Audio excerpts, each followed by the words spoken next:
قوم سبا کا واقعہ، سبا کی ناشکری کا انجام۔ اہل سرسار کی ایک قوم جسے قوم سبا بھی کہا جاتا ہے، اللہ تعالیٰ کی بے شمار نعمتوں کے اندر زندگی گزار رہی تھی۔ یہ قوم ایک عظیم تہذیب و تمدن کی مالک تھی۔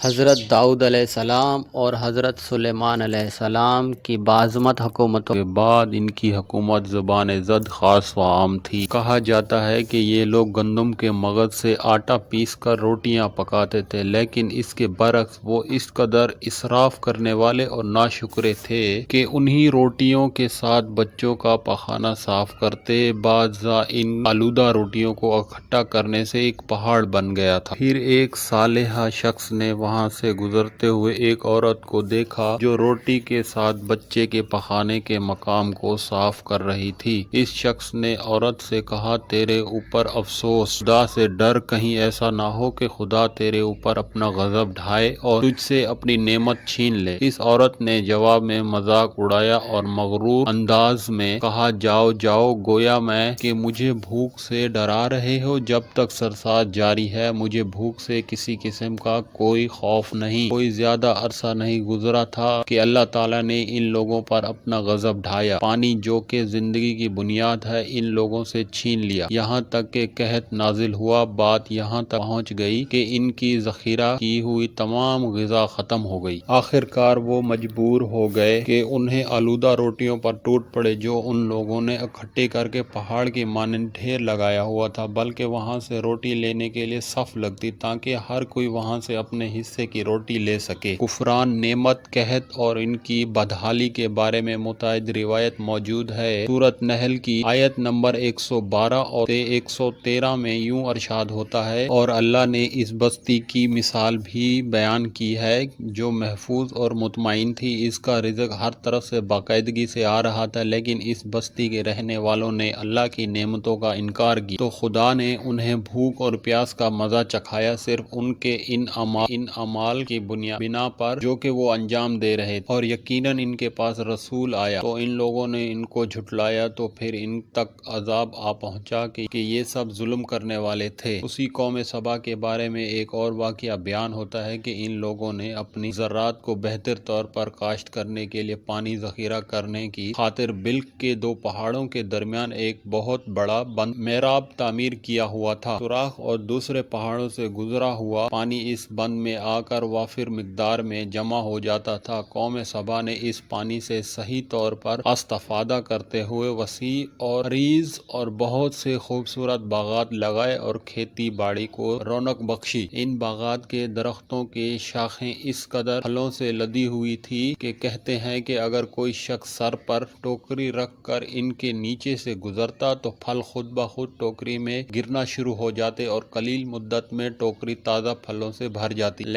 لیکن نعمتوں کی کثرت نے انہیں شکر کرنے کے بجائے سرمست اور غافل کر دیا تھا، یہاں تک کہ ان کے درمیان بہت بڑا طبقائی نظام وجود میں آ چکا تھا۔ ان میں سے صاحب اقتدار لوگوں نے کمزوروں اور ضعیفوں کا خون چوسنا شروع کر رکھا تھا، یہاں تک کہ ان لوگوں نے خدا سے ایک احمقانہ التماس کیا جس کا ذکر سورۃ سبا کی آیت نمبر 19 میں ملتا ہے۔ انہوں نے کہا، خدایا ہمارے سفروں کے درمیان فاصلہ زیادہ کر دے۔ انہوں نے اللہ تعالیٰ سے یہ التماس اس لیے کیا تاکہ غریب لوگوں، عمرہ اور ضرورت مند ان کے ہمراہ سفر نہ کر سکیں۔ ان کی خواہش یہ تھی کہ آبادیوں کے درمیان خشکی ہو اور فاصلہ بہت زیادہ ہو تاکہ انتہائی دست اور کم آمدنی والے لوگ ان کی طرح سفر نہ کر سکیں۔ اللہ تعالیٰ نے ان مغرور پیٹ کے پجاریوں پر اپنا غضب نازل کیا۔ بعض روایتوں کے مطابق ان مغرور لوگوں کی آنکھوں سے دور صحرائی چوہوں نے میرب نامی بند کی دیواروں پر حملہ کر دیا اور اندر سے کھوکھلا کر دیا۔ ادھر